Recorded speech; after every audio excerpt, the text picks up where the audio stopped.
بسم الله الرحمن الرحيم، والصلاة والسلام على سيدنا محمد عليه الصلاة والسلام. أهلا بكم يا حبايبي. إن شاء الله النهاردة هنعمل فيديو، هنعمل بسبوسة. جايبين نص كيلو بسبوسة سايبة زي ما انتوا شايفين، وبيكنج باودر والسمنة. السمنة يعني هي مش سايحة ولا جامدة، يعني حلوة لما تبقى كده عشان تعرفي تدعكي بيها البسبوسة كويس وكل السمنة تبقى في البسبوسة، فلازم تبقى سايحة شوية. وجايبين سكر علشان هنعمل شربات البسبوسة. طبعا شربات البسبوسة لازم يبقى سخن، والبسبوسة لازم تبقى سخنة عشان تنجح وتبقى كويسة. الشربات سخن والبسبوسة تبقى لسه طالعة من الفرن. هنعمل الأول الشربات ونحطه على النار ونبتدي نعمل البسبوسة، عشان أول ما تطلع إن شاء الله بإذن الله يبقى الشربات لسه سخن ونسقيها بيه. دي كوباية سكر، وتقريبا 3/4 كوباية سكر تاني، يبقى كوباية و3/4. وهنحط هنحط مية حوالي برضو نفس كمية المية هي كمية السكر، عشان يبقى الشربات ناجح. طبعا تحطي له فانيليا، معلقة عسل نحل لو عندك. واول ما يغلي تروحي موطيه النار خالص لغايه ما تلاقي بقى عامله زي العسل كده. كده بقى هنعمل هنعمل البسبوسه بقى نفسها. طبعا دي نص كيلو بسبوسه سايبه. طبعا في اكياس، لو عاوزه اكياس عادي يعني.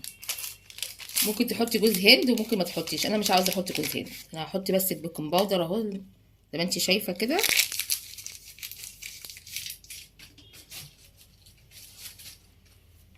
طبعا البسبوسه نص كيلو سميد بسبوسه سايب او كيس زي ما انت حابه يعني، او اللي انت عاوزه تعمليه. وحطينا كيس بيكنج باودر وبنقلب كده عشان الخليط يندمج كله مع بعضيه. ودي حوالي نص كوبايه سمنه، ودي حوالي كوبايه لبن حليب، كوبايه يعني صغيره يعني متوسطه زي ما انت شايفه كده. وكوبايه الا ربع سكر. نحط السكر برضو على سميد البسبوسه كده ونقلب كده. ونحط السمنه. بسم الله الرحمن الرحيم. السمنه طبعا بلدي عشان البسبوسه تبقى كويسه وناجحه. السمنه البلدي في البسبوسه تبقى تحفه. طبعا لازم كل الحبيبات بتاعه البسبوسه دي كلها تندمج مع السميد. بصوا انا مستعمله مضرب سلك عشان اعرف اقلب كويس واخد راحتي في التقليب، عشان كله يعني السمنه كلها. بصي اهم حاجه الخطوه دي، السمنه كلها تبقى متغلغله في البسبوسه. يتنجح البسبوسه وتخلي البسبوسه بتاعتك ناجحه جدا. يعني حوالي نص كوبايه سمنه سايحه وكوبايه لبن صغيره. طبعا بتحطي اللبن حسب الرغبه، حسب ما العجينه تاخد او السميد ياخد.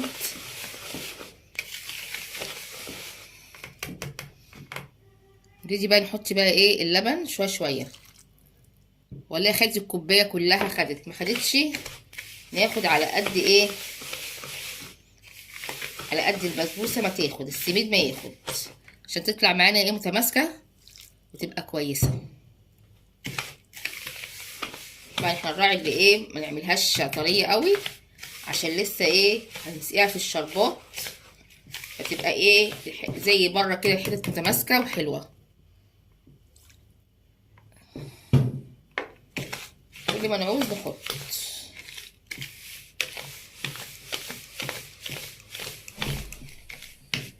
احنا مش هنقلب على طول كتير، عشان السميد لما يتقلب كتير بيبقى مش حلو.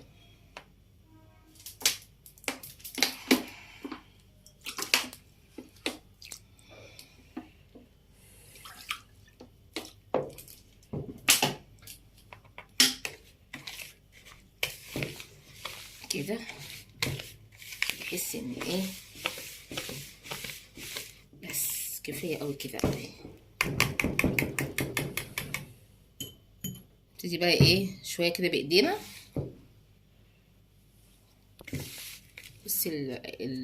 بصي بقت متماسكه كده، مش ايه، مش طريه قوي، علشان ايه لما تسقيها بالشربات بعد ما تستوي تبقى ايه الحته كده ايه ماسكه نفسها. بصوا نحاول بس نلمها كده. هنجيب بقى صينيه كده متوسطه،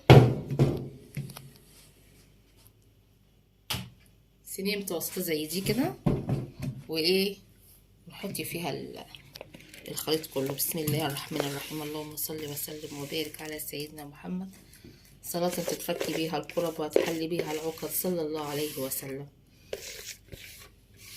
بصوا كده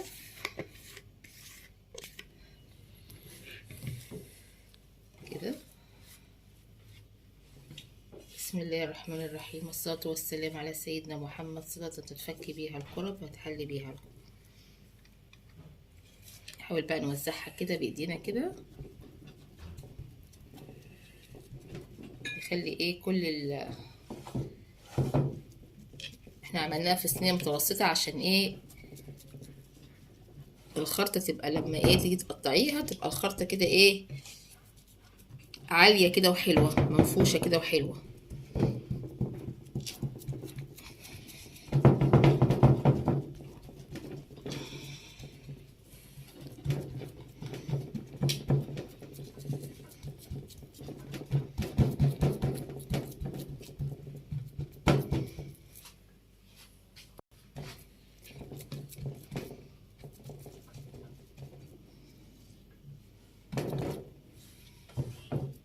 لازم ننضف كل حاجه عشان ايه اما ندخلها الفرن ما الحاجات اللي على الحروف دي ما تتحرقش.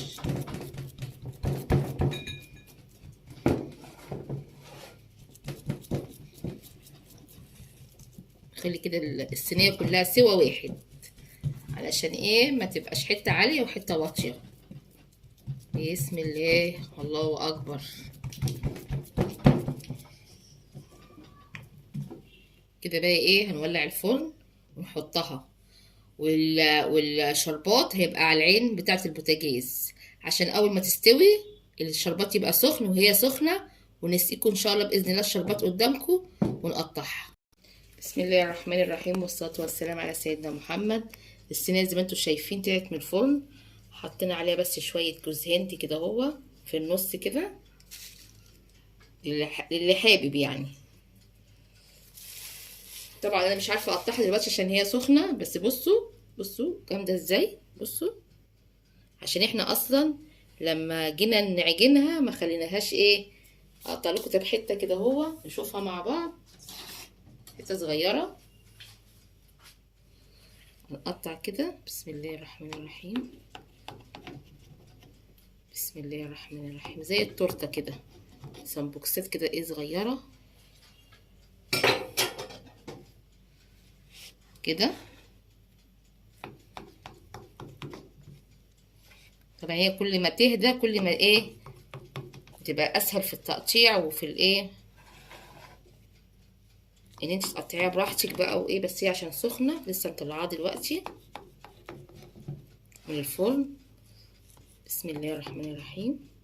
في تكه برضو انا لسه ما قلتها لكوش، اللي هي لما تيجي بقى تعملي البسبوسه ما تدخليهاش في الفرن على طول، يعني سيبيها شويه كده قد ايه ربع ساعه كده. دي بتتخمر، يعني لما تيجي تعملي بقى البسبوسه ما تقطعهاش على طول بقى كده، ما تدخلهاش الفرن قصدي على طول، تعجنيها وايه وتسيبيها شويه. بسم الله، بصوا ما شاء الله، بصوا بصوا السمك بتاعها عامل ازاي، بصوا من الناحيه التانية تبان اكتر. بصوا بصوا بصوا ما شاء الله الحته ما شاء الله يعني ايه تخينه ازاي كده ومرمله زي الجاهزه بالظبط. بس اهم حاجه في البسبوسه دي تكه اللي انتي لما تيجي تعجنيها وتخلصي خالص تسيبيها ربع ساعه على الاقل قبل ما تحطيها في الفرن. بعد كده بقى تحطيها في الفرن ان شاء الله باذن الله تطلع زي الفل. ارجو يكون الطريقه عجبتكم وتجربوها ان شاء الله باذن الله.